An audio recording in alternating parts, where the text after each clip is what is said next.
I'd like to tell you the retirement party was nice. The American Legion Hall, 40 coworkers and church folks, a brass plaque with my name on it. Ray Coleman, 40 years at Hoosier Manufacturing. Fluorescent lights hummed overhead. Coffee tasted like dishwater. Linda stood beside me in that blue dress, smiling with her mouth but not her eyes, tapping her wine glass with her ring, my grandmother's ring. "I have one more surprise," she said. The room went quiet. She pulled an envelope from her purse, handed it to me in front of 50 people. Divorce papers.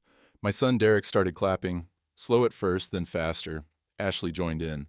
A few people laughed, nervous-like, not sure if it was a joke. It wasn't. I stood there holding that plaque in one hand and the end of my marriage in the other. And I'll tell you, that was only the beginning of how far I had to fall before I learned what a man's really worth.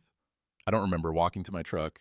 Don't remember the drive home, neither. Next thing I knew, I was sitting in my driveway, November cold, seeping through the door seals, staring at the house I'd lived in for 38 years. The porch light was on. Linda's car sat right where it always did. I got out, walked up the steps, built that deck myself, replaced every board when they started to rot, and put my key in the lock. It didn't turn. I tried again. Wrong angle? Maybe. Needed to jiggle it sometimes. Still nothing. She'd changed the locks while I was at the party. While I was getting a plaque for 40 years of getting up at 5 in the morning and coming home smelling like machine oil and doing every damn thing I was supposed to do, I sat down on those porch steps, that plaque still in my hand, and I couldn't feel my fingers. Not from cold, just couldn't feel anything. Across the street, Hank Porter's porch light came on. He's 70, been my neighbor 18 years, lost his wife Doreen to cancer 3 years back. I watched him open his door, stand there a minute, in his cardigan and slippers, then walk across the street like he had all the time in the world. "Spare room's made up," he said. That was it. No questions, no what happened, or you okay, or any of that. Just spare room's made up. I followed him across the street because I didn't know what else to do. The spare room smelled like Vicks Vapor Rub and old wood. Hank's late wife used to keep it ready for their son, who never visited. Single bed, one dresser, window that looked out at my house, my locked house. "You need anything?" Hank asked from the doorway. I had one duffel bag. Packed it that morning for the party, in case Linda wanted to stay at a hotel after, make a night of it. Thought maybe she'd plan something nice. 40 years, ought to mean something. "I'm good," I said. Hank nodded. "Coffee's at 6. Made the way God intended, strong and bitter." He closed the door. I heard him shuffling down the hall, heard his own door close, heard the house settle into its nighttime creaks. Outside, the wind picked up. November in Indiana. Be cold soon. Be ice before Christmas. I unpacked that duffel bag. Work shirts, the good pants, socks. Razor, 40 years, and it fit in one bag. I didn't sleep. Heard Hank moving around after midnight. Both of us pretending to sleep, neither one fooling the other. That's how men are when things go sideways. You don't talk about it. You just sit in it together. Morning came whether I wanted it or not. Hank's coffee tasted like punishment, but I drank it. We sat at his kitchen table, with the newspaper between us, not saying much. The weather forecast said cold front coming, snow by the weekend. At 3 o'clock, the factory whistle blew. Shift change. I'd heard that whistle every day for 40 years. Knew what it meant down in my bones. Time to go. Time to come home. Time to keep moving because the line never stops. I flinched when it blew. Actually flinched, like it was calling me, and I wasn't there to answer. "You don't work there no more," Hank said, not looking up from the paper. "I know. Then why'd you jump?" I didn't have an answer for that. Sunday morning, I drove to church. Parked in my usual spot, third row back, driver's side. Sat there in the truck, watching people go in. Mrs. Chen from the post office. The Hendersons, Pastor Jim, people I'd known 20, 30 years. People who'd been at that party. I couldn't make myself get out of the truck. Couldn't walk in there and have them all look at me, knowing what they knew. Knowing what my own son had done. After 30 minutes, I drove back to Hank's. At the grocery store Tuesday, I needed milk and bread. Basic things. Walked in, and the conversations didn't stop exactly, but they paused. That half beat where heads turn, eyes flick over, then people try too hard to act normal. Cindy at the checkout wouldn't meet my eyes, just scanned my items, told me the total. I left a good tip anyway, don't know why, habit, maybe. When I got back, Hank was on his porch despite the cold, that old dog of his, Scout, sleeping at his feet. I sat down in the other chair. We didn't talk for a while. Just sat there while the temperature dropped and the light faded, and somewhere across town, that factory whistle blew again. "Ray," Hank said finally, "you planning to hide, or you planning to fight?" I looked at him. Looked at my house across the street with the lights on, and Linda inside, warm and comfortable like nothing had changed. "I don't know," I said, and that was the honest truth. 3 days after I moved into Hank's spare room, my phone rang. Ashley's name on the screen. My daughter. My middle child. The one who used to bring me drawings from kindergarten, who'd sit on my lap during Sunday cartoons. I almost didn't answer. But you don't stop being a father just because your kids stop acting like children. Dad? Her voice was thick, like she'd been crying. Dad, I'm so sorry. I sat down on Hank's couch. Scout lifted his head, then went back to sleep. Ashley? No, please, just listen. What Mom did at the party, that went too far. I told her. I said it was cruel. Something in my chest loosened. Just a little. Just enough to hurt worse. She won't talk to me now, Ashley said. But I can't just pretend it's okay. You're my father. I want to... Can we meet? Just talk? I need you to know I didn't want it to happen like that. I looked across the room at Hank. He was at the kitchen table, newspaper open, but I knew he was listening. He shook his head, just once. Small movement. Where? I said. The diner on Main Street, 1 o'clock. I got there early, sat in a booth by the window where I could see the parking lot. The Formica table was cold under my forearms. Smelled like burnt hash browns and old coffee. Cindy was working, same as always. She brought me coffee without asking. Still wouldn't quite meet my eyes. Ashley pulled up in her Honda, the one I'd co-signed for 3 years back when Trevor lost his first job. She sat in the car a minute, checking her face in the mirror. Then she came in, and I'll be damned if she didn't have tissues in her hand already. She slid into the booth across from me. Her eyes were red, makeup smudged just right. Daddy, she said. She hadn't called me that since she was 12. Thank you for coming. I wasn't sure you would. You're my daughter, I said. That made her cry harder, or seemed to. She dabbed at her eyes with the tissue, careful not to smudge more. I've been thinking about this nonstop, she said. About what this is doing to the family, to everyone. Mom's so angry right now, and Derek's caught in the middle, and I want us to heal, to move forward. Ashley, I know it's complicated, the legal stuff, the house, all of that, but maybe if we could just simplify things, make it smoother, less painful for everyone. She reached into her purse, not for another tissue, for papers. She slid them across the table, already unfolded, already marked with little yellow tabs where I was supposed to sign. What's this? But I knew. Something in my gut knew. It's just a formality, a quick claim on the house and some pension restructuring. My friend in legal drew them up. It makes the divorce smoother, less contentious. Everyone gets what they need, and we can start healing. I picked up the papers, read the first page, and then the second. Ashley, this signs away the house. This gives your mother 60% of my pension. Well, you'll still have plenty. This puts me on the street. That's not... Dad, you're being dramatic. You'd still have your share. And Mom needs security. She gave you 40 years. Trevor and I, we've got the kids to think about, and Derek's got expenses. I'm not signing this. The tears stopped. Not gradual, just stopped, like turning off a faucet. She sat there a moment, perfectly still, and I watched my daughter's face rearrange itself into something I didn't recognize. You're being selfish, she said. Mom sacrificed everything for this family. Everything. And you can't even do this one thing to make it easier? I built that house. I worked double shifts so you could go to college. And we're grateful. But that doesn't mean you get to hold the rest of us hostage, because you can't accept that your marriage is over. She grabbed the papers, shoved them back in her purse. The tissues went in after. She stood up, and I saw it then. The purse already had a pen clipped to the side, papers already drawn up. She'd come here with everything ready. If you won't do this the easy way, she said, then we do it the hard way, your choice. She walked out, got in that Honda I'd co-signed for, and drove away. I sat there in that booth, coffee going cold in front of me. Cindy came by, refilled it without a word. Someone had left a country station playing low. George Strait singing about lost love like it was simple, like it was clean. I left a $5 tip on a $3 coffee and walked out to my truck. Sat there in the parking lot for 20 minutes before I could get my hands steady enough to turn the key. When I got back to Hank's, he was on the porch despite the cold. Scout beside him, breathing heavy the way old dogs do. How'd it go? Hank asked. She had the papers already printed, I said. Drew them up before she even called. Practice the crying, I bet. Practice that daddy voice. Hank was quiet for a minute. Then, Ray, if Ashley planned that far ahead, who helped her plan it? I looked at my house. Linda's car in the driveway, Derek's BMW parked behind it, both of them in there together, warm and comfortable, probably laughing about something while I sat here with my life in one duffel bag. I don't know, I said, but I'm going to find out. The wind picked up, rattling the bare branches. Forecast said snow by the weekend. Storm coming? I figured that was about right. Tuesday morning, I needed to open a new account, start over. You can't live on Hank's charity forever, and my severance package from the factory was supposed to direct deposit Friday. Had to put it somewhere Linda couldn't touch.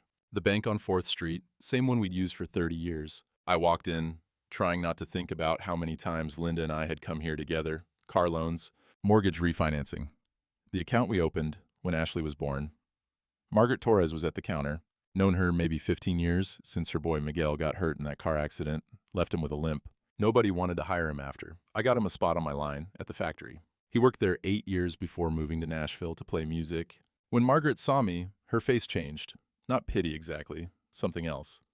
"Ray," she said, "can you come to my office? I just need to open a checking account. Please." She glanced at the other tellers. "It's important." Her office smelled like artificial flowers and Diet Coke. She closed the door, pulled the blinds.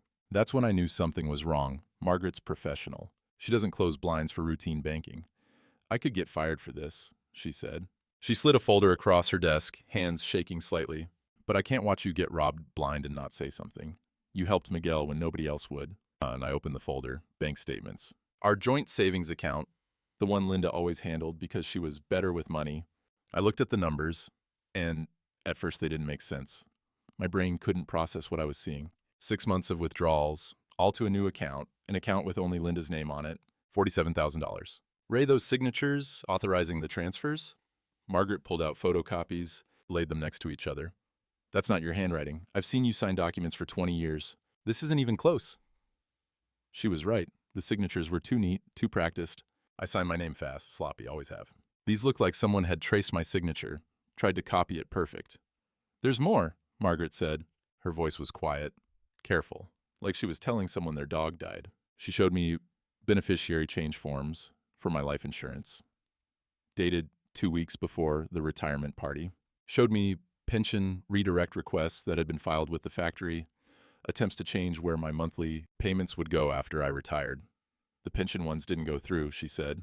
Company policy requires in-person verification for changes over a certain amount, but Ray, she tried to redirect everything. I looked at the dates. April. Everything started in April. "When did you set your retirement date?" Margaret asked. "April 15th. My voice didn't sound like mine. "That's when I told Linda I was retiring in November." Margaret nodded. The first withdrawal was April 18th, 3 days later. The room felt too small, too hot. I couldn't get enough air. "How much total?" I asked. "Gone from your joint account? $47,000.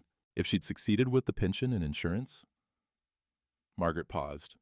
"Everything, Ray." She was trying to take everything. I sat there holding those papers, my hands shaking so bad I couldn't keep them steady. 40 years.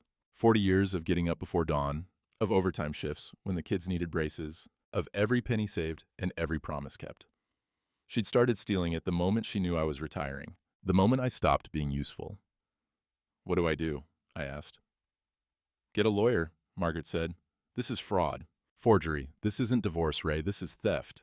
She made photocopies of everything. Technically illegal, probably. She did it anyway, hands moving quick and efficient, that copy machine humming in the corner. "Why?" I asked. "Why risk your job for this?" "Because Miguel's playing the Bluebird Cafe next month. Has a recording contract. None of that happens if you don't give him a chance when everybody else said no." She handed me the folder. Some debts don't show up on paper. I sat in my truck in the bank parking lot for a long time. Just sat there with that folder on the passenger seat staring at nothing. $47,000. I did the math. 40 years times 52 weeks times 50 hours average with overtime. 104,000 hours. Started at $8 an hour, ended at 32. Every dollar in that account represented my body, my aching back, my damaged hearing, the surgery scar from when I lifted wrong, and something tore. She didn't steal $47,000. She stole 1,500 hours of my life, 1,500 hours of sweat and pain, and showing up when I was tired, when I hurt, when I wanted to quit. And she did it with a pen, just signed my name and erased me. I started the truck. Didn't go back to Hank's, not yet. I drove past the house instead, my house. The one I'd built half the back deck on when Ashley was little. The one I'd painted every 5 years and re-roofed after that hailstorm in '09. Lights on. Linda's car in the driveway. Derek's BMW parked beside it. They were in there right now. Warm, comfortable, probably planning what to spend next. I sat there across the street with the engine running and the heat on, and I thought about what Margaret had said. This isn't divorce. This is theft. My phone buzzed. Text from Ashley. "Dad, have you thought about what I said? We need to move forward." I turned off the phone. $47,000. She didn't just leave me. She tried to erase me. When I got back to Hank's, he was at the kitchen table with the yellow pages open, pen in hand. Phone books thick as a brick in a town this small, lawyers mixed in with everything else. Most of them want $5,000 up front, he said without looking up. Retainer, they call it. Fancy word for pay me before I do anything. I set the folder from Margaret on the table. She took $47,000. Started the day I told her I was retiring. Hank flipped through the pages. Didn't say anything for a while? Just studied those bank statements like they were a puzzle he was working out. That's fraud, he said finally. That's what Margaret said. My phone rang. Unknown number. I almost didn't answer. Too tired for whatever sales pitch or survey wanted my time. But something made me pick up. Ray? Woman's voice. Older. This is Diane, Linda's sister. I barely knew Diane. Met her maybe 3 times in 40 years. Linda always said her sister was difficult, that they didn't get along. Family drama I never asked about. How'd you get this number? Church directory. I heard about the divorce. She paused. I need to tell you something. Hank was watching me now. I put the phone on speaker. Linda did this before, Diane said. Her first husband, Tom Patterson. They were married 9 years. She took half his business, claimed emotional abandonment, made him out to be this cold, distant man who ignored her. I didn't know she was married before. She doesn't talk about it. Divorced him when she was 35, walked away with enough money to buy that house you've been living in.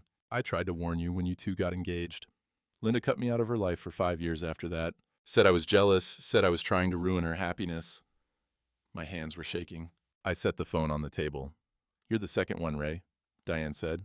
Her voice was gentle, sad, and I'm betting there'll be a third someday. She doesn't change. She finds someone who'll provide, who'll work hard, who'll be too decent to see it coming. Then when she's ready, she takes what she wants and moves on. Why are you telling me this now? Because I'm 63 years old and tired of watching her hurt people. And because if you need someone to testify about her pattern, I will. I've got documents from Tom's divorce. She used the same lawyer she's using now. After she hung up, Hank and I sat there in the quiet. His old dog Scout wheezed in the corner, dreaming whatever old dogs dream. You're not the problem, Hank said. I know. Do you? Because you've been walking around here like a man who thinks he deserved this. Well, I didn't have an answer for that. 2 in the morning, my phone buzzed on the nightstand. Derek's name. I stared at it a long time before I answered. Dad? His voice was slurred. Bar noise in the background. Pool balls cracking. Someone laughing. Dad, This got out of hand. Well, Derek, Mom said it'd be simple. Quick. She said you'd understand, that you'd want her to be taken care of. That's what she said. He'll understand. Where are you? I needed the money, Dad. I needed it. Ashley keeps pushing, saying we have to stick together, family unity, all that. And he stopped, swallowed. I'm sorry. I don't know. Don't call me back. The line went dead. I played it again, then again. Trying to hear something in my son's voice that told me he was still in there somewhere. That the boy who used to bring me beers while I worked on the deck, who fell asleep on my shoulder during car rides, that he wasn't completely gone. Hank's door opened. He'd heard the phone. You okay? He asked. I played him the voicemail. He's weak, Hank said after. Weak isn't the same as evil, but Ray, it still hurts you just as bad. He's my son. That's why it hurts. What? We sat there in the dark kitchen, and I wanted to say something about how you don't stop being a father, about how you don't give up on your kids no matter what, but the words wouldn't come. Should I call him back? I asked. What would you say? I didn't have an answer for that either. Thursday afternoon, Hank's late wife's sister showed up, Carol, 65, chain-smoking parliaments, legal pad in one hand, and a pen that clicked every few seconds. She'd been a paralegal for 40 years before she retired. Hank says you need help, she said, sitting down at the kitchen table without waiting to be asked. Show me what you got. I gave her Margaret's folder, the bank statements, the forged signatures, Diane's phone number. Carol worked fast, made notes, asked questions, organized everything into a timeline. Click, click, click with that pen. Linda made 3 mistakes, she said finally. Got greedy, moved too fast, and underestimated your friends. She tapped her pen on the papers. These forged signatures, that's criminal fraud, not just civil divorce. We can countersue, demand forensic accounting, make her life very expensive. How long does that take? Building a case like this? 4 to 6 months, minimum, maybe longer. Ray, can you wait that long? I thought about that duffel bag in Hank's spare room. Still hadn't really unpacked. living out of it like I was temporary. I've got time, I said. That's about all I got. You've got more than that. Carol stubbed out her cigarette, immediately lit another. You've got evidence. You've got witnesses. And you've got me. Linda Coleman thinks she's smart. We're about to show her what smart actually looks like. She packed up her legal pad, stood to leave. Ray, one question before I go, she said. What do you want from this? Your house back? Your money? Your reputation? What matters most? I opened my mouth, closed it. Think about it, Carol said. When you know, call me. Can't fight a war if you don't know what you're fighting for. After she left, I sat there with Hank. The question hanging in the air like smoke. What did I want? The house? The money? To prove I wasn't worthless? I didn't know. And that scared me more than anything else so far. New Year's Eve, Hank and I didn't celebrate. Didn't even mention it. Just turned the TV off at 10 and went to bed like it was any other night. When midnight came, I heard fireworks somewhere across town. Couple pops, nothing special. And then silence. January 1st, the thermometer on Hank's porch read 15 degrees. I started checking it every morning. Don't know why. Gave me something to do, I guess. Some number to measure against. 15 degrees. Then 12, then 9. The lawyer Carol found me, paid for by Hank, who wouldn't hear any argument about paying him back, called on January 3rd. Building a case like this takes time, he said. His name was Foster. Talked like he'd done this before. We're looking at 4 months minimum, maybe 6. Discovery, depositions, forensic accounting. It's a process. I'm not going anywhere, I said. Good. Because, Ray, this is the hard part. The waiting, the not knowing. People give up in this phase, don't. After I hung up, I sat on Hank's couch and looked at the calendar on his wall. January through June, maybe longer. Half a year of living in his spare room. Half a year of watching my house across the street with Linda in it. Half a year of being the guy people whispered about at church. I tried going back to Sunday service on January 8th. Sat in the parking lot for 40 minutes. Couldn't do it. Drove back to Hank's. The grocery store was worse. Had to go. Couldn't live on Hank's food forever. But every trip felt like running a gauntlet. Mrs. Henderson near the produce, pretending she didn't see me. Tom Jarvis by the meat counter, giving me that sympathetic nod that's somehow worse than ignoring. I started going at 6 in the morning when the store first opened. Fewer people that way. The cold got meaner. Single digits became normal. The weatherman on Channel 7, young guy with too much hair gel, kept saying, coldest January since 1994. Like that mattered. Like knowing it was record-breaking made it hurt less. Every morning I filled the bird feeder on Hank's back porch. Cardinals mostly. A few blue jays. They'd fight over the seed, these bright spots of color against all that gray and white. I don't know why I kept filling it. Just seemed important, something alive, depending on something I did. Hank never said anything about it, but I noticed he'd bought more seed than usual. At 3 o'clock every afternoon, the factory whistle blew. By mid-January, I'd stopped flinching. Just sat there on the porch, even when it was too cold to be outside, and listened to it fade. That sound used to mean something. Used to mean I had a place, a purpose, a reason to get up. Now it was just noise. The ice storm hit on January 19th. Forecast said 36 to 48 hours of freezing rain. They weren't wrong. Hank and I prepared like we were going to war. Firewood stacked on the porch, batteries for the flashlights, candles, water in the bathtub in case the pipes froze, canned soup and bread that wouldn't spoil. Ought to bring your stuff in from the truck, Hank said. Battery might not make it through this. My truck. Still had everything in it I'd need if I had to leave fast. Jumper cables, sleeping bag, go bag mentality, I guess. Like any day I might have to run. But I brought it all in. Set it by the door in Hank's mudroom. The ice started around 7 that evening. Didn't look like much at first, just rain. But you could hear it. That particular sound of water hitting cold ground and staying. Building, layer by layer. By midnight, the power lines were sagging under the weight. By 3 in the morning, they started snapping. The power went out with a sound like a sigh. The heater cutting off, the refrigerator's hum dying, everything going dark and silent at once. Hank was up before I was. Already had the wood stove going in the living room. Might be out a few days, he said. We settled in. No TV, no internet, no phone charging. Just 2 men, 1 old dog, and a wood stove that barely kept the temperature above 50 degrees. The ice kept coming. You could hear it. Trees cracking under the weight. Power lines going down somewhere in the distance. That constant tap, tap, tap against the windows like the world was trying to get in. Second night, we were sitting by the wood stove, wrapped in sleeping bags. Scout between us wheezing in his sleep, and Hank started talking. Vietnam, he said. Tet offensive. We were pinned down outside Hue for 6 days. No resupply, no extraction. Just cold. Not like this, but cold for there. And waiting. I'd known Hank was a vet. He never talked about it. 5th day, Kid next to me says he's done. Just done. Wants to walk out, surrender, something. Anything, but sit there waiting to die. Hank added another log to the fire. I told him what my sergeant told me. Sometimes you survive by not quitting. That's it. No plan, no strategy, just refusing to stop. What happened to him? The kid?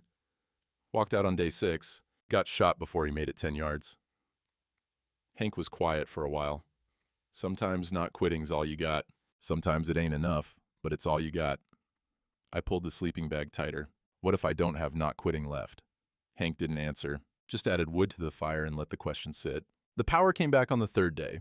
That hum of electricity returning, the heater kicking on, the refrigerator starting up like the world was waking up again. I took a shower. First hot water in 60 hours, stood under it until the tank ran cold. But something felt different. Wrong. Like I'd survived something but wasn't sure why I'd bothered. The lawyer called that afternoon. 4 more months minimum. Forensic accountant needs time. Discovery's slow. Ray, I need you to be patient. And 4 more months. 4 more months of this spare room, this borrowed life, this waiting for permission to exist again. I looked around Hank's house. My duffel bag, in the corner of the spare room, still packed like I might leave any day. But where would I go? Week after the ice storm, the thermometer read 9 degrees, and I sat on Hank's porch checking it like always.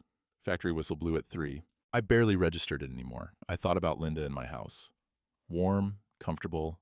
The house I'd built half the deck on. The house I'd re-roofed. The house that was mine, in every way that mattered except legally. I looked at Derek's Facebook, don't know why, just did, and he'd posted vacation photos. Some beach, palm trees, his girlfriend in a bikini, comments from friends, living the dream, and so jealous. And living the dream on money he'd helped his mother steal.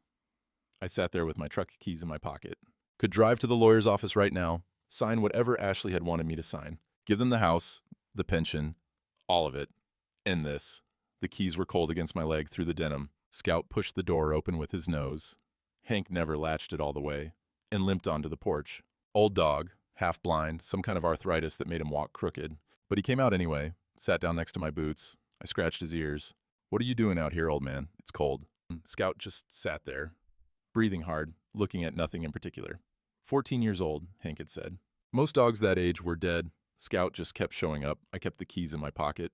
Didn't start the truck, didn't drive anywhere. Just sat there with an old dog while the temperature dropped and the light faded, and somewhere in the distance, that factory whistle blew again for the 6 o'clock shift change. When I finally went inside, Hank was at the stove making coffee.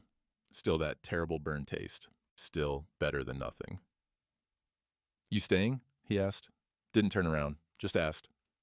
I don't know, I said. Where else would I go? That's not what I asked. I sat down at the table, wrapped my hands around the coffee cup for warmth, even though it burned. Then I don't know how to answer, I said. Hank finally turned around, looked at me for a long moment. Then he slid the sugar bowl across the table, something he never did, preferred his coffee black and mean, and said, then stay. Not a question, not a command, just a statement. I put sugar in my coffee for the first time in 20 years. It still tasted awful, but I drank it anyway. Outside, the temperature kept dropping. Forecast said more ice coming, more cold, more of this endless gray winter that felt like it would never end. But Scout was wheezing in the corner. The birds would need feeding in the morning. And Hank's coffee, terrible as it was warm. I hadn't decided to fight, but I hadn't decided to quit either. And for now, in the coldest January southern Indiana had seen since 1994, that was going to have to be enough. Sunday morning, middle of January, I was staring at oatmeal I couldn't eat. 3rd bowl that week, kept making it, kept not being able to swallow it. Food tasted like cardboard. Everything did. Hank sat down across from me. Didn't say good morning. Didn't pour coffee first. Just slid a folder across the table. Carol finished, he said. Took 3 weeks. I opened it. Inside, everything was organized. Timeline, bank records, credit card statements, all of it laid out like a map of my dismantling. But there was more. Cash withdrawals from Linda's new account, the one with my stolen money, matched exactly with Ashley's car, payment dates. With Derek's rent, with purchases at stores I'd never been to, restaurants I'd never heard of, and there, stapled to the back, a hotel receipt. Holiday Inn, Indianapolis, April 16th. Room registered to Ashley Coleman Brennan. Same date as a charge at Morton's Steakhouse. Dinner for 3, $347. Same date, Linda's lawyer filed the initial divorce paperwork. Ashley had flown in. Met with Linda and the lawyer 6 months before that retirement party. 6 months before she stood there in that American Legion hall and clapped while her mother handed me divorce papers in front of 50 people. It wasn't impulsive. It wasn't emotional. It was calculated. She planned this, I said. My voice didn't sound like mine. The day I told Linda I was retiring, she started planning. And Ashley helped, Hank said. Wasn't just along for the ride, she organized it. I flipped through the pages. Numbers and dates and proof, evidence of a conspiracy, of my own daughter, the one I'd worked double shifts to put through college, plotting how to take everything from me. Question is, Hank said, what are you going to do about it? I looked up at him. This man who'd taken me in when I had nowhere to go, who made terrible coffee every morning and never once made me feel like a burden, who'd paid for my lawyer out of his own pocket and called in favors from his late wife's family. I'm going to fight, I said. The words came out clear, strong. First time in weeks I'd said something and meant it all the way down. Hank nodded. Good. Then let's fight smart. Tuesday afternoon, my phone rang. Oregon number. I stared at it, trying to place it. Then I remembered. Emily, my youngest. The one who'd left 5 years ago and barely called. The one Linda always said had forgotten about us, gotten too big for her raising. I almost didn't answer. What would I even say to her? But I picked up. Dad? Her voice. Jesus, I'd forgotten what she sounded like. Dad, it's Emily. I know. I heard. About the divorce. Justin, you remember cousin Justin? He posted something on Facebook. I tried calling the house, but Mom wouldn't put you on. I'm not at the house. Silence for a second. Where are you? Neighbor's place. It's temporary. Dad, I'm coming home. I sat down. Emily, you don't need to. I'm already packing. I'll leave tomorrow. I can be there in 3 days if the weather holds. Maybe 4? It's January. It's 2,000 miles. There's ice storms. I don't care. Her voice was fierce. Reminded me of her at 12, arguing about something she believed in. I should have come back years ago. I should have... Dad, Mom's been lying to you. About me. About everything. My chest tightened. What do you mean? I'll explain when I get there. I have letters, evidence, proof of what she's been doing. She stopped. I could hear her breathing. Just wait for me, okay? Don't sign anything. Don't agree to anything. Wait for me. Emily, I love you, Dad. I never stopped. No matter what she told you. The line went dead. I sat there holding the phone, and for the first time since that retirement party, I felt something besides numb, felt something besides hollow. Hank came in from the garage, saw my face. Your youngest? He asked. I nodded. Couldn't speak yet. She coming home? Yeah, I managed. Says she's got evidence. Says Linda's been lying for years. Hank poured himself coffee, sat down. You believe her? I don't know what to believe anymore. I set the phone on the table. But she's driving 2,000 miles in January. That's got to mean something. That means she loves you, Hank said. Question is, what's she bringing? Carol came by Wednesday with her legal pad and cigarettes, bringing news and strategy. Filed the countersuit yesterday, she said, clicking her pen. Fraud, forgery, theft. Linda's lawyer called this morning, all bluster and threats. I told him to save it for the mediator. Mediator?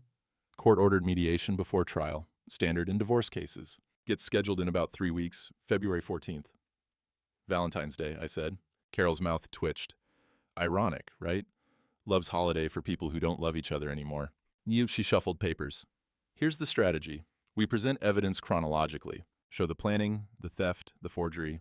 Margaret's affidavits about the signatures. Diane's testimony about Linda's pattern with the first husband. Financial forensics showing where the money went. What about Emily? Carol looked up. Your youngest? She's part of this? She called yesterday. Says she's got evidence. Letters or something. She's driving in from Oregon. Carol's pen stopped clicking. Linda doesn't know that, does she? That Emily's involved? Don't think so. Good. Carol made a note. That's our ace. We build the case piece by piece. Then Emily comes in at the end with whatever she's got. Shock and awe. She looked at me. Ray, is your daughter reliable? Is she going to show up? I thought about Emily at 8 years old, bringing me iced tea while I worked on the deck. Emily, at 16, the only one who asked me about work, who actually listened.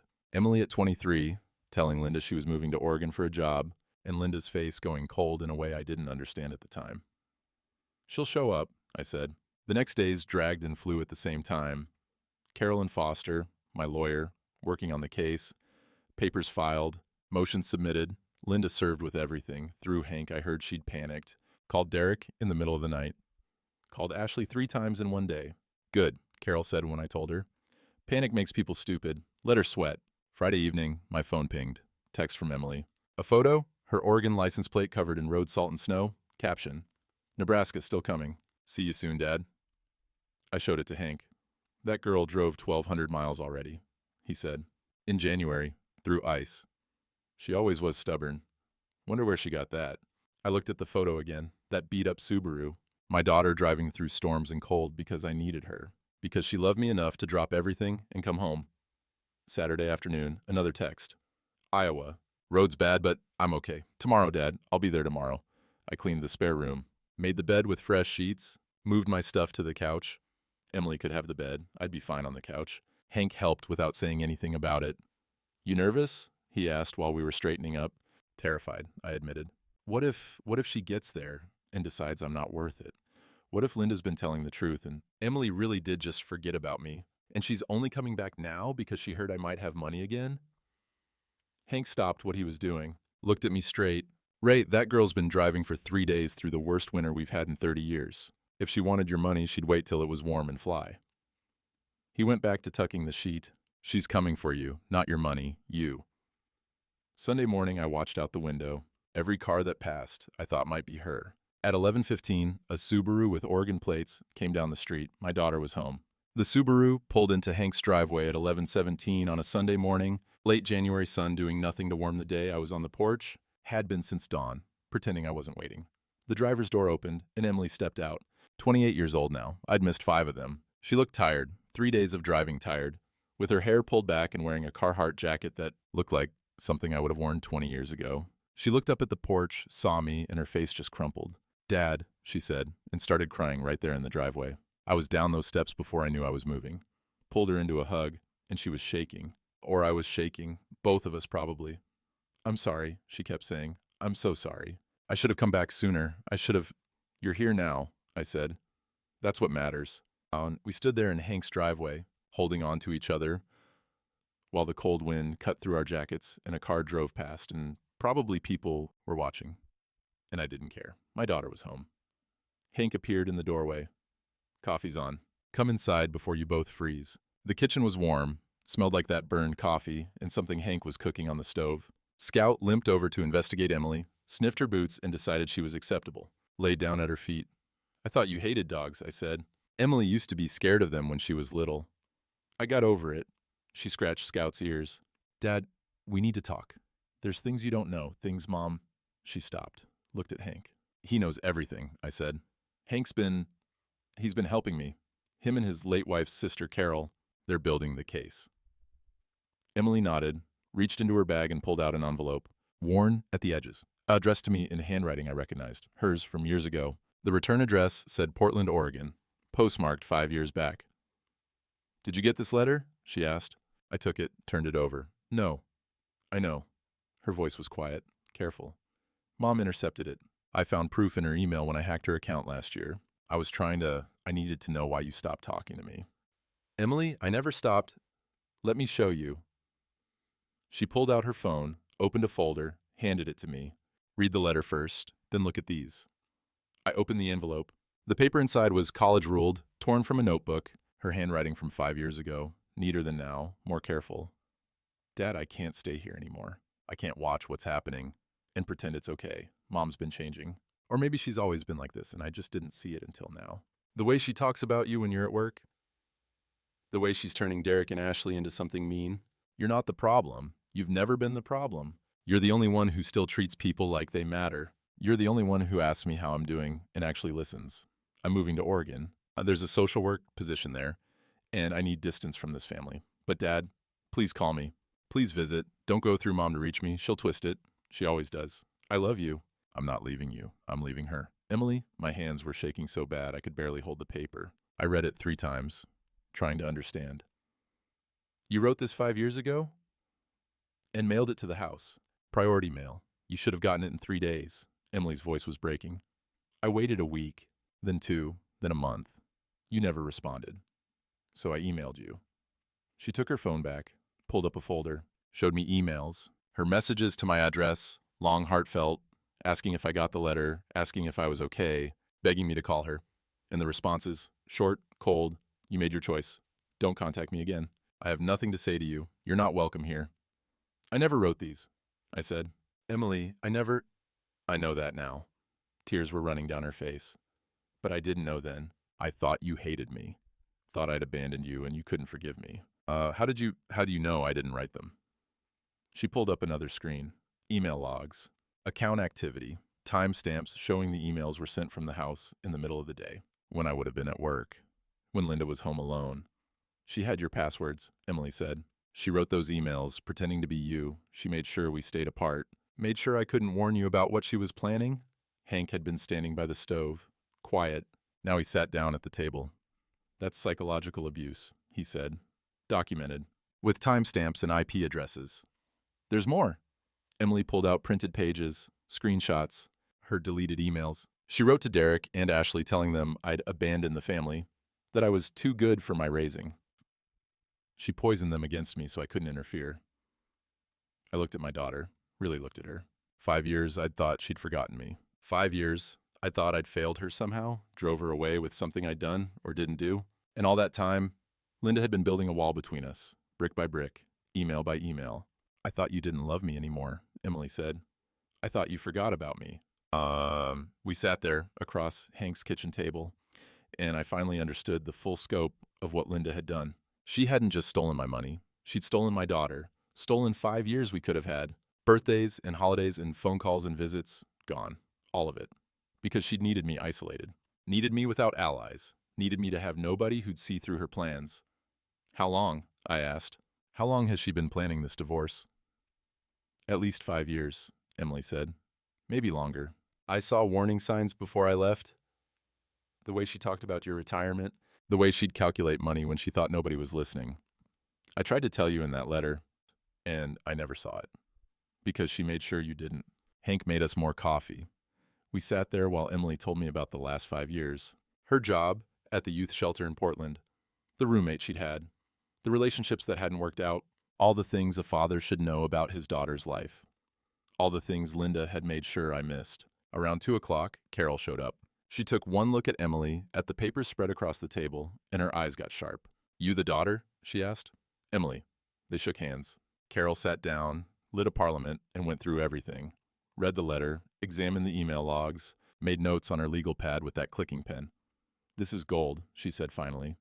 Premeditation. Psychological manipulation. A pattern going back years. Linda's lawyer doesn't know you exist, does he? Don't think so, Emily said. Good. We save you for mediation. Build the case piece by piece. The theft, the forgery, Diane's testimony about the first husband. Then you walk in with this. Carol tapped the letter. Shock and awe. When's the mediation? Emily asked. February 14th, 3 weeks. You sticking around? Emily looked at me. If Dad wants me to? Stay, I said. My voice came out rough. Please stay. The next weeks were preparation. Carol and Foster coaching us on what to say, how to present evidence, what questions to expect. Emily stayed in the spare room. I took the couch. Wouldn't hear any argument about it. And for the first time since that retirement party, the house felt like there were people in it, not just bodies taking up space. Small things. Emily making breakfast, though she burned the eggs. Watching old movies at night. Emily introducing me to some bands she liked that I didn't understand, but listened to anyway because she was there, alive, real. Scout decided Emily was his person now. Followed her everywhere. Slept at the foot of her makeshift bed. He never did that with Doreen, Hank said one night. Took him 2 years to even tolerate her. Liked Emily right away. She's got a gift, I said. We'd go over the case at night, Carol drilling Emily on her testimony, making sure she could tell the story without breaking down. Emily was stronger than I'd given her credit for. She'd cry, then wipe her eyes and keep going. I'm not doing this to hurt them, she said one night. Derek and Ashley, I'm doing this to tell the truth. Truth hurts sometimes, Hank said. I know, but it has to be said anyway. The night before the mediation, I couldn't sleep. 3 a.m, I gave up and went to the porch. February now, but still cold. Thermometer read 22 degrees, warmest it had been in weeks. The door opened behind me. Emily, wrapped in one of Hank's old blankets. Couldn't sleep either, she said, nervous. She sat down in the other chair. We didn't talk for a while, just sat there in the dark while the town slept around us. You scared? She finally asked. Terrified, I admitted. What if we lose? What if the evidence isn't enough? What if, Dad? She reached over, took my hand. We already lost 5 years. Tomorrow we just tell the truth, together. Now, what if the truth isn't enough? Then at least we told it. She squeezed my hand. When did you get so afraid? When I realized I had something worth losing again. She was quiet for a moment. Then, you know what I learned working at the shelter? With kids who've been through hell, sometimes surviving is the victory. Not winning, not getting justice, just surviving and still being able to feel things, still being able to love people. She looked at me. You survived, Dad. You're still here. That's already a victory. Doesn't feel like one. It will tomorrow, after we tell them everything. We sat there until the sky started to lighten. Gray dawn, another cold day coming. But my daughter was beside me, and tomorrow we'd walk into that mediation together, and whatever happened, I wouldn't be alone. That had to count for something. Valentine's Day morning. The irony wasn't lost on anybody. Foster's office was in one of those professional buildings downtown. Third floor, gray carpet, air that smelled like copy machines and cold coffee. The mediation room had a radiator that clanked and hissed, making it too warm, despite the February cold outside. Conference table, squeaky chairs. Window overlooking the parking lot where I could see my truck next to Emily's salt-covered Subaru. Carol was already there. Legal pad open, pen clicking. Foster beside her in a suit that looked expensive. Me in the only decent clothes I owned. Khakis and a button-down I'd ironed at Hank's. Remember, Foster said, let us do most of the talking. Stay calm. Don't engage if they provoke you. Emily sat beside me. She'd barely slept. I could see it in her eyes. But her hands were steady when she set her folder on the table. You ready for this? I asked her. No, she said, but we're doing it anyway. Linda's side arrived at 9:15. Her lawyer first, Ralph Morrison, expensive suit, leather briefcase, the kind of confidence that comes from winning more than you lose. Then Linda, wearing a navy dress that probably cost more than my truck payment, hair done like she was going to church, face composed, calm. Then Ashley. My daughter walked in like she was going to a business meeting, tablet in hand, looking professional and put together. She glanced at me, then away. Derek came last, 10 minutes late, wouldn't meet anybody's eyes. Sat down at the far end of the table, like he was trying to disappear into the wall. The mediator was a woman named Patterson, 60 maybe, gray hair, reading glasses, the kind of neutral expression that said she'd seen every kind of divorce ugliness there was, and none of it surprised her anymore. Let's begin, she said. This is court-ordered mediation for Coleman versus Coleman. I'm here to facilitate settlement discussion before this proceeds to trial. Mr. Morrison, you filed first. Would you like to present your client's position? Morrison stood up like he was arguing before the Supreme Court. Thank you. My client, Mrs. Linda Coleman, was married to the respondent for 40 years. 4 decades of partnership, of sacrifice, of building a life together. During that time, Mrs. Coleman managed the household, raised 3 children, supported her husband's career at considerable personal cost to her own ambitions and well-being. And he painted a picture. Linda as the devoted wife, me as the distant provider, present but absent, working but never there. A marriage that had run its natural course with no animosity, simply 2 people growing apart, and were seeking standard asset division, he said. The marital home, 50% of retirement benefits, an equitable distribution of joint accounts. Mrs. Coleman has been more than fair, more than patient. She simply wants to move forward with dignity. He sat down. Linda's face was serene, almost sympathetic, like she was sorry it had come to this. Then Emily walked in. She'd been waiting in the hallway, like we'd planned. The door opened, and my youngest daughter stepped into that conference room, and Linda's face changed. Just for a second, a flicker of something, surprise, maybe fear, before the mask came back. Ashley's tablet nearly slipped from her hands. Derek looked at the ceiling. Emily sat down next to me. Didn't say anything, just set her folder on the table and looked at her mother. Ms.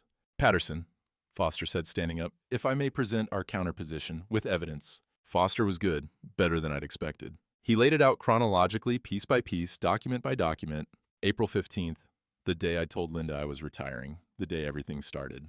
April 18th, first withdrawal from our joint account, $5,000, moved to an account with only Linda's name. Foster showed the bank statements, showed Margaret's affidavit about the forged signature, May through October, systematic theft, $47,000. Every withdrawal corresponding with my work schedule, every signature a forgery. Mrs. Coleman didn't just take money, Foster said. She stole it, using forged documents. That's not asset division, that's fraud. Morrison was shuffling papers, whispering with Linda. Her face was still composed, but her hands were clenched on the table. Then Foster showed the beneficiary change forms, the attempts to redirect my pension, all dated before the retirement party, all signed with my name in handwriting that wasn't mine. This wasn't a spur-of-the-moment decision, Foster said. This was planned, orchestrated, executed with precision over 6 months. Diane's testimony came next. Her statement about Linda's first husband, the pattern. The same lawyer Morrison had represented Linda then, too. This isn't Mrs. Coleman's first time taking a marriage apart for profit, Foster said. It's her second, possibly not her last. Linda's lawyer was objecting now, but his voice had lost that confident edge. Then Carol stood up, clicked her pen once. Let's talk about the children's involvement, she said. She laid out Ashley's hotel receipt. The Holiday Inn, Indianapolis, April 16th. Flight records showing Ashley had flown in from Ohio, credit card statements, dinner at Morton's Steakhouse. 3 people, $347. Mrs. Brennan, Carol said, looking at Ashley. You were at that meeting, weren't you, with your mother and Mr. Morrison, planning the divorce 6 months before it happened? Ashley's face had gone pale. I was visiting my mother. It was her birthday weekend. Your mother's birthday is September 3rd, Carol said. Try again. Silence in that room, just the radiator clanking and someone's pen tapping on the table. The retirement party was your idea, wasn't it? Carol continued. You coordinated it, chose the venue, arranged the catering, made sure there were plenty of witnesses for maximum humiliation. I wanted to help my mother. Help her rob your father, Carol said. You weren't caught in the middle, Mrs. Brennan. You were the architect. Ashley looked at Linda, desperate, pleading for help. Linda wouldn't look at her. Derek stood up, chair scraping loud against the floor. I can't. I have to. He walked out, just left. The door closed behind him with a soft click. Consequences. Visible, real. The mediator looked at Linda's lawyer. Morrison, do you dispute these documents? Morrison was whispering urgently with Linda. She was shaking her head. Not denying, just shaking her head like this wasn't supposed to happen. We have one more piece of testimony, Foster said. Ms. Coleman, would you like to speak? Emily stood up, pulled out that 5-year-old letter. The paper was worn from being carried across the country, read and reread. She didn't look at Linda, looked at me instead. Then she read it aloud, every word, her voice shaking at first, then getting stronger. The warnings about Linda's manipulation, the love for her father, the plea for connection that never came because Linda had intercepted it, made sure it never reached me. For 5 years, Emily said, I thought my father hated me, thought I'd abandoned him, and he couldn't forgive me. Because my mother wrote emails, pretending to be him, because she needed me gone, needed me isolated, so I couldn't interfere with her plans. And she pulled out the printed emails, the fake responses, the logs showing they were sent from the house when I was at work. She didn't just steal his money, Emily said. And now she was looking at Linda. She stole 5 years of his relationship with me. She made me think he rejected me. She made him think I forgot about him. And she did it all to make sure nobody would stop her from taking everything. Emily's voice broke on the last word, but she kept going. When did we become the kind of people who clap at cruelty? She asked, looking at Ashley now. At the empty chair where Derek had been. When did we decide it was okay to destroy someone just because we could? Nobody answered. The mediator turned to Linda. Mrs. Coleman, did you forge your husband's signatures on these bank documents? Silence. Did you intercept your daughter's correspondence? Linda's mouth opened, closed. Her lawyer was whispering, but she wasn't listening. I was protecting my family, she said finally, voice quiet, defensive. By lying to everyone in it? Carol asked. Linda had no answer for that. Morrison asked for a recess. 15 minutes, that turned into 30. When they came back, the confidence was gone. It was damage control now. Negotiation. Settlement terms by 4 o'clock. Ray keeps the house. Full pension, undisputed. All stolen funds returned with interest. Linda gets 15% of marital assets, a fraction of what she demanded. No alimony. She pays her own legal fees. Criminal fraud charges held in reserve, contingent on her compliance, papers signed by 5. Linda left without looking at anyone. Just walked out, Morrison trailing behind with his expensive briefcase, already calculating how to spin this loss. Ashley followed. She was crying now. Real tears. For herself, not for what she'd done. Derek was already gone. The parking lot was cold. Gray sky, threatening snow. Emily and I walked out with Carol, and the air felt too thin, like I couldn't quite catch my breath. You won, Carol said. Legally, financially, morally. You won, Ray. I looked back at the building, at the window where that conference room was. Linda's car was pulling out of the lot. Doesn't feel like winning, I said. Emily took my arm. That's because you're not mean, Dad. Winning doesn't feel like victory when you have to destroy your family to get it. It feels like relief. Is that what this is? Relief? Give it time, she said. Carol lit a parliament. Papers finalize in 30 days. Then you're free. Free.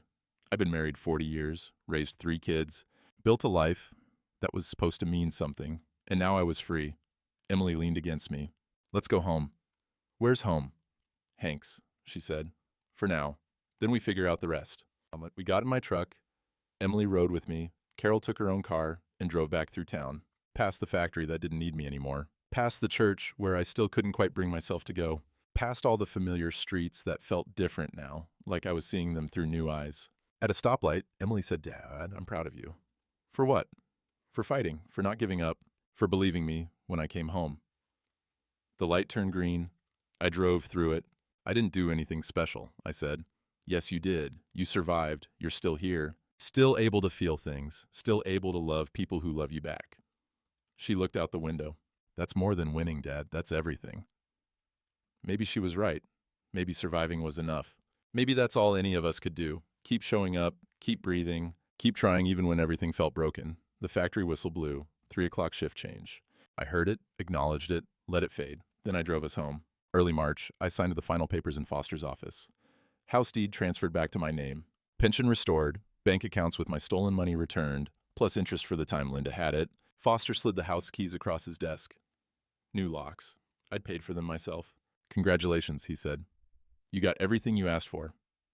I looked at those keys. Brass, shiny, cold to the touch, should have felt like victory, felt like holding metal. The house was empty when I walked in. Linda had cleared out fast, took her clothes, her books, the decorations she'd bought over 40 years, left the furniture, left the kitchen table, where we'd eaten breakfast 10,000 times, left the couch where the kids used to watch cartoons. I walked through each room, living room, kitchen, the bedroom. All of it familiar but different, like a museum of someone else's life. The back deck was still solid. I'd built those boards myself, replaced them when they rotted, put my weight on the railing. Held firm, I sat down on the deck steps. March sun, weak but present. Not warm enough yet, but getting there. A robin landed in the yard, first one I'd seen. Emily had texted me from Oregon 2 days ago. Picture of a robin in Portland. "Spring's coming, Dad." I texted back, "Already here." My phone buzzed. Ashley. "Dad, can we talk?" Another buzz. Derek. "We should get coffee." I read both messages, didn't respond. Not anger, not forgiveness, just space. Maybe someday we'd talk, maybe we wouldn't. That was my choice now. I put the phone away. Hank showed up at noon with his truck, scout riding shotgun. "You ready?" he asked. We loaded my stuff from his spare room. Didn't take long. 4 months of living there. And it still fit in boxes. Clothes, books, the photo album I'd found with Emily's graduation picture. "You know you can come back anytime," Hank said, loading the last box. "I know. I'm 3 houses down. Coffee's always on."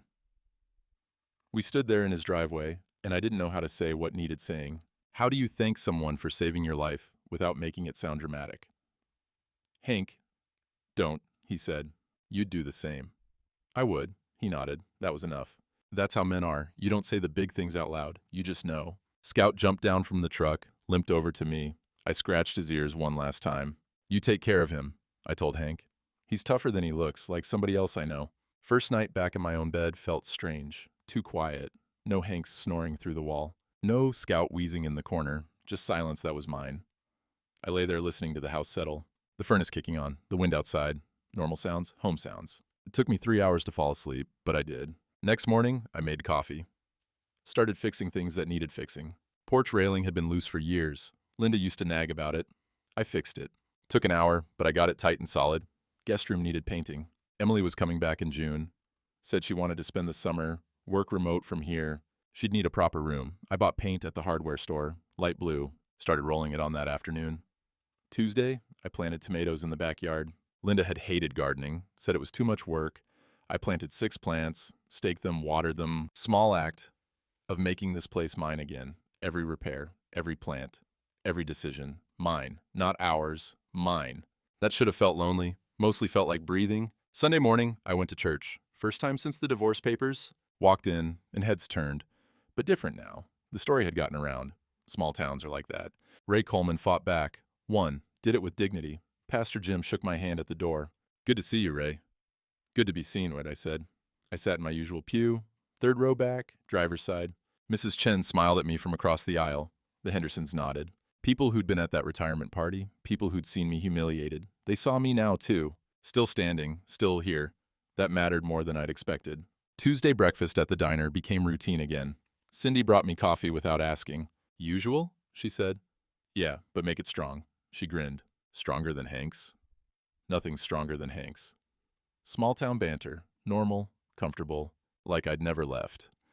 Thursday at the grocery store, I ran into Margaret from the bank. She was in the produce section, squeezing avocados.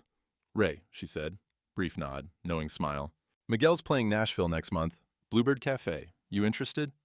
"Send me the details." "I will." She put an avocado in her cart. "You look good, Ray. Better." "Getting there," I said. And I was. Week later, Derek showed up at my door. Unannounced, 11 in the morning on a Saturday. He looked terrible. Hadn't shaved, dark circles under his eyes. "Dad," he said, I need to." I stood in the doorway, my house. "Derek, I'm not ready yet." His face crumpled. "I understand. I just thought, maybe someday," I said. "Not today." He nodded.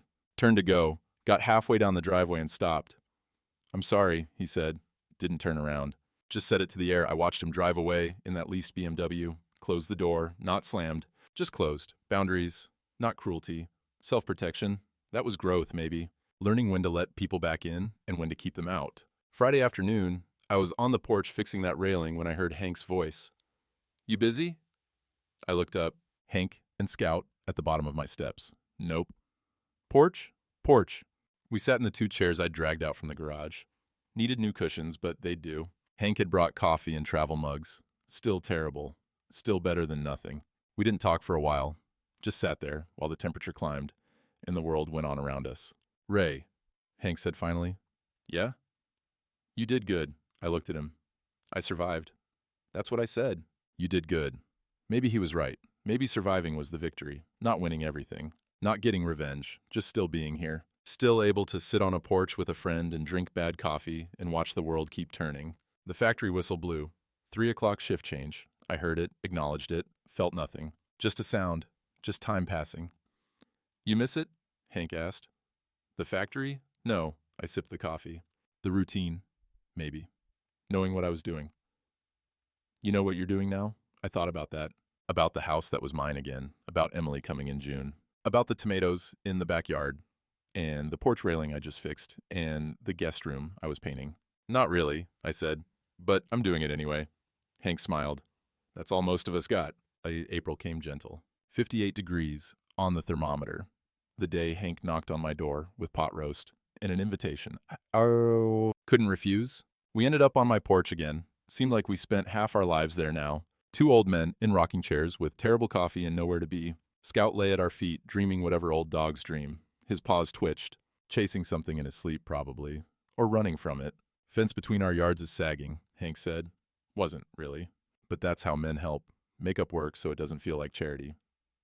"We'll get to it," I said. Thinking about getting a dog, I added. Scout was 14. Wouldn't be around forever. The thought of Hank losing him made me hurt. "Keep you company when Scout's gone." Hank nodded. Didn't say what we both knew. That Scout was borrowed time. That every day with him was a gift. "Shelter's got a 3-legged beagle. Nobody wants him." "Perfect," I said, because he was. The broken ones always are. "Colts might be worth a damn this year," Hank said, changing the subject the way men do when feelings get too close. "Reckon we'll find out." We weren't talking about football. We were talking about hope. Tentative, careful, the kind you don't trust but can't quite let go of either. A cardinal landed in the oak tree, bright red against spring green. I'd fed birds all winter, kept that feeder full even when everything else felt empty. Those birds survived. So did I. "Hank," I said, "thanks." "For what?" I gestured vaguely. "Everything. Nothing specific. The spare room, the terrible coffee, the being there when there was nowhere else to go." "You'd do the same," he said. "I would." More silence. Comfortable. The kind that doesn't need filling. My phone buzzed. Emily from Oregon. "Miss you, Dad? June's the plan, right?" I typed back, "June. I'll have your room ready." Hank stood, Scout following, reluctant on stiff legs. "Pot roast tonight. 6 o'clock. Don't bring anything." "I'll bring beer." "Bring yourself," he said. Beer's optional." And they shuffled home. 3 houses down, familiar path worn in the grass between our yards. I stayed on the porch, rocked slow, finished the cold coffee because wasting it felt wrong. I thought about 40 years. Worked every day, raised 3 kids, built things that mattered, or tried to. I thought about the last 5 months. Lost things, found things, learned things about who I was when everything got stripped away. It didn't balance out neat. The loss still ached. The victory tasted complicated, like coffee that was too strong and not sweet enough, but got you through the morning anyway. But I was here, On my porch. In my house, my choice: who came in, who stayed out, who got invited back. Ray Coleman, 63 years old, divorced, battle-scarred. Kids who might come back someday, might not. Also, homeowner, father to Emily, friend to Hank, man who fed birds through winter, who fixed fences, who showed up. The factory whistle blew. 6 o'clock shift change. I listened until it faded into the evening. Then I stood, went inside, turned on the porch light. Not for anyone specific, just leaving it on because it was mine to leave on. Inside, the house smelled like fresh paint and possibility. Tomorrow I'd work on the guest room, maybe fix the screen door that stuck, maybe call about that 3-legged beagle. Small things, normal things, the kind of things that make a life when you add them up over time. I'd spent 40 years thinking worth was about providing, about being useful, about the paycheck and the overtime and the showing up no matter what. Turned out worth was simpler than that. Worth was still being here when everything tried to erase you. Worth was letting people help you and helping them back. Worth was feeding birds in winter and fixing railings nobody else cared about and drinking terrible coffee with a friend who saw you at your worst and stuck around anyway. The phone buzzed again. Hank, you coming or do I eat this whole roast myself? I smiled, grabbed my keys, locked the door behind me, my door, my lock, my choice, and walked 3 houses down to where the porch light was on and dinner was waiting, and an old man with an older dog was probably already setting out 2 plates because he knew I'd come. Life continues. Some days it's hard, some days it's simple, most days it's both at once, but it continues. And right now, on this April evening, with spring finally breaking through and a 3-legged beagle waiting at the shelter, and my daughter coming home in June, and pot roast getting cold 3 houses down, right now that was enough. More than enough. That was everything.